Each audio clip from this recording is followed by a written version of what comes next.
Meralco Bolts head coach, bakit nga ba tinawag na All-Star na National Team Unit itong Barangay Ginebra?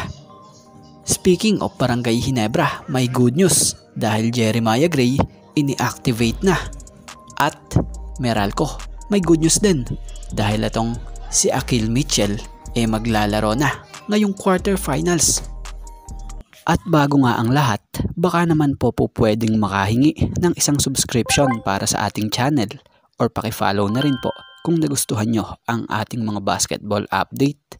At kung ito na may makakabigat para sa inyo, kahit isang like and share na lamang po. Maraming salamat po. At mapunta tayo dito sa Ginebra. Good news dahil tuluyan ng may makakatuwang ang mga gunner ng Ginebra.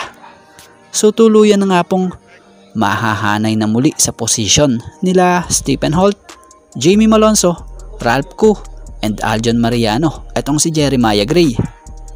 Good news, it's official, Jeremiah Gray is activated na muli dito sa Barangay Ginebra San Miguel. So bago nga magtapat sa Game 1 sa Best of 3 ng quarterfinals, ang Ginebra at Meralco, tuluyan ng ini-activate ng Barangay Ginebra San Miguel si Jeremiah Gray, ang isa sa mga sharpshooter or gunner ng Ginebra. Batay nga sa naging pahayag ni Coach Tim Cone via Viber message dito sa Fast Break, credit po sa inyo Fast Break. Maya's activation was just a roster maneuver, but he is getting close.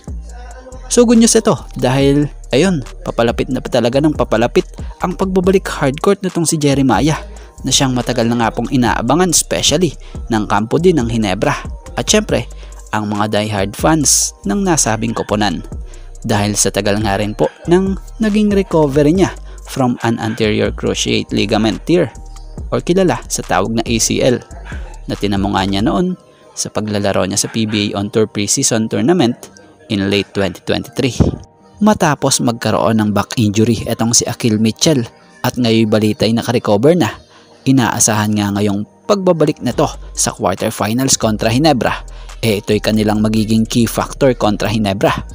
Nilinaw ng Fast Break, credit po na ito'y magbabalik na nga at maglalaro na sa quarterfinals kontra Ginebra. Sa mga hindi nakakaalam si Akil Mitchell ay ilang beses ngang hindi nakalaro sa PBA sa elimination round ng ilang beses at kabilang pa nga rin dyan yung sa EASL dulot ng iniinda nitong back spasm. Kaya kung mapapansin nyo ilang games din sa PBA na sila'y naglaro ng walang import. So ito yun yung Meralco. Kaya naman sa pagbabalik ni Akil Mitchell, naniniwala si Coach Luigi na gagawin ng Meralco ang lahat para matalo itong Ginebra. Kaunting background check lang kay Akil Mitchell.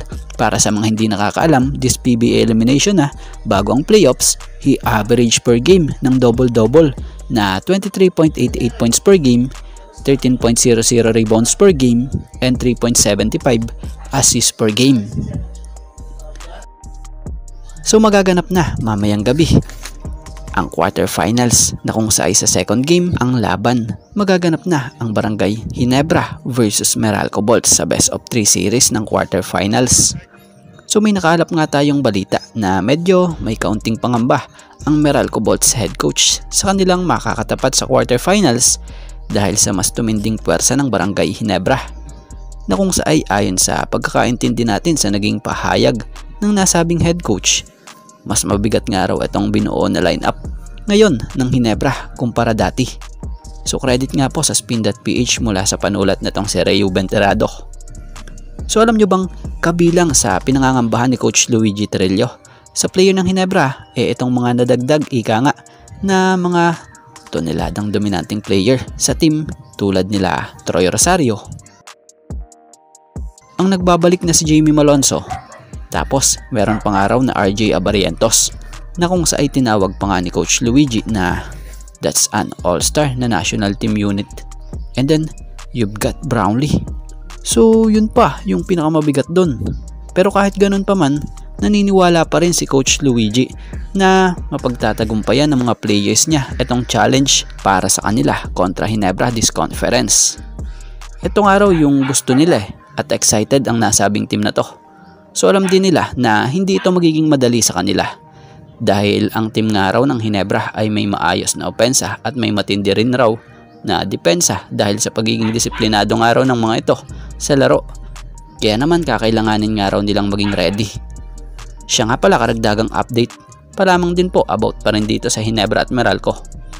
Balik Meralco na nga po ang import na si Akil Mitchell matapos mag-recover sa kanyang naging back spasm injury. Sa Ginebra naman, tuluyan ang ini-activate sa lineup ng Ginebra etong si Jeremiah Gray after makarecover na sa tinamon nitong ACL injury sa PBA On Tour pre-season late 2023. So yun,